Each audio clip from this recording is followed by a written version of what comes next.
For how long, you know? 9 months. Are you having a boy or a girl? A boy.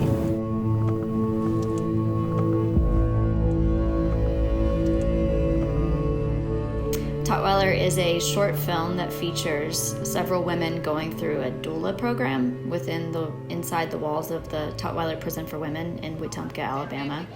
Women are the fastest growing group of incarcerated people in this country, and many of them come in already pregnant or finding out they're pregnant once inside.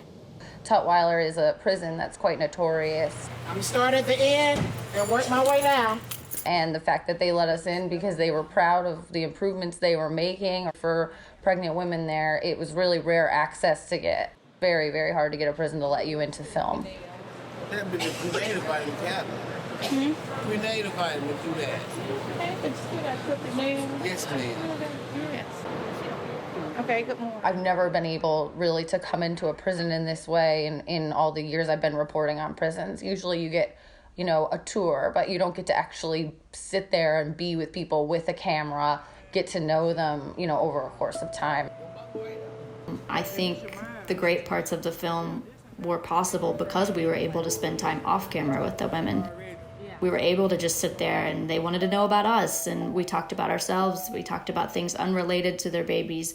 They showed us pictures, and a lot of those things weren't on camera, but those are the relationships and the trust that had to be built so that the things that did appear on camera, could. This is Antonio Jabbar. That's my sugar boo. And just relax. In through your nose.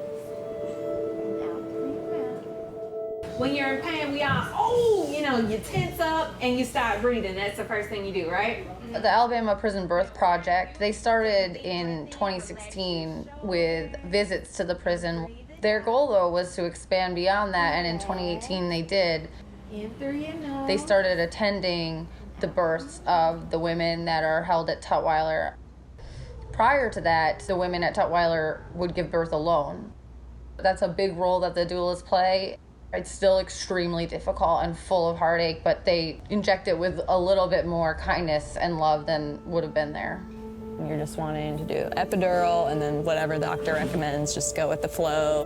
I'm gonna be around through this. You're not doing this alone. The doulas, some of them have personal connections to this issue. They're mothers as well, and they think that this is an unjust system, and they're trying to make it more humane.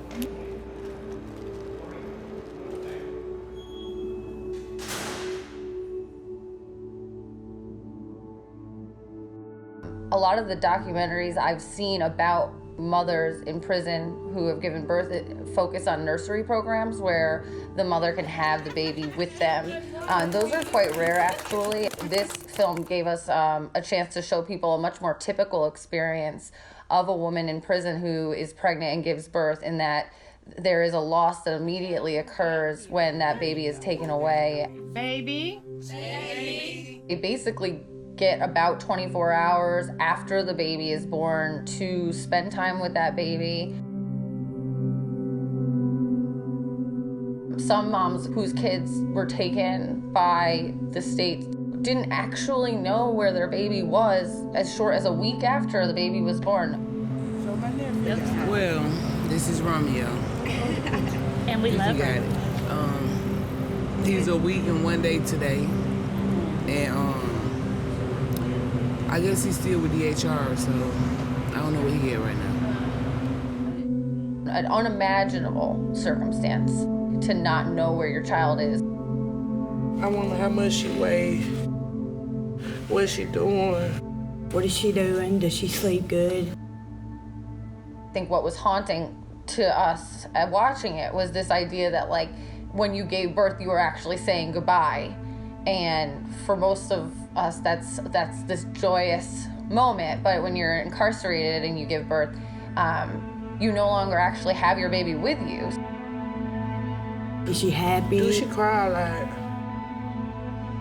Just, is she calling somebody else mom?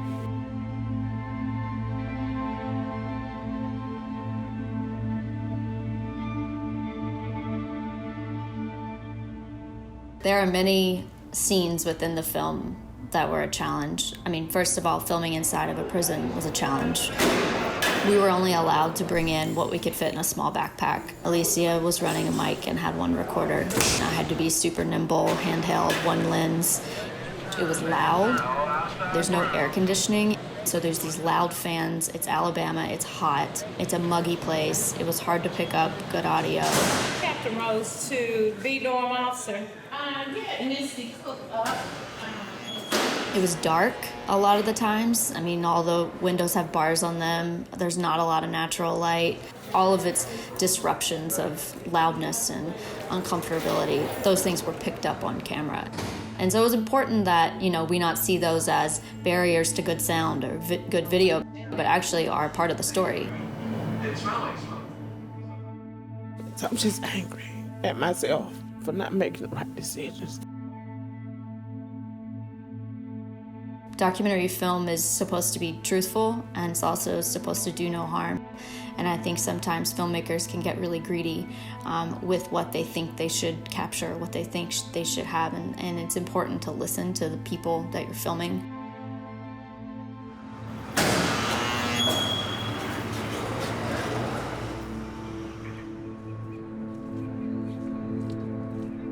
One of the most difficult scenes to film was when Misty returns from the hospital without her child.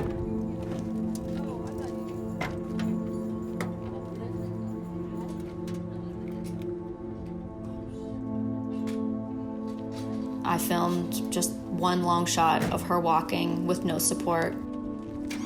She had just given birth. Resting a lot of her weight onto the porch, holding her back. And it was heartbreaking. That was probably one of the hardest shots to shoot because you want to help her. You want to let her put a hand on your shoulders, support her in some way. Her back is hurting. It's heartbreaking.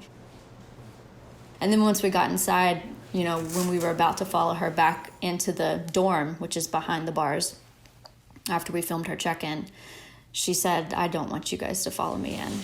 Welcome back. We knew the right thing to do was to not put up a fight. This is a traumatic experience. If this is her call, this is her call. But it was hard. It was very hard as a filmmaker to have the idea of being able to follow a woman through this whole process. But actually what Misty did was provided a level of restraint that I think the film benefits from. As a filmmaker, I would have followed her all the way, but as the subject and the character who's living this in real life, this is not fiction to her, this is not a movie to her, she says, "You gotta stop right here." We stopped and we showed a wide shot and then a close shot of her going in and hugging, and you see it at a distance. Having those bars between the audience and Misty and these women coming to her is actually truer and is more real than I think the thing that I was hoping to get, which was to go inside those bars, because that's the final shot of the film and that's where we all are. I mean, these women are still separated and there's nothing to celebrate in that moment. But what you saw when Misty went in was her just melt in the arms of these women because of what she just went through, and she knows they've been through it.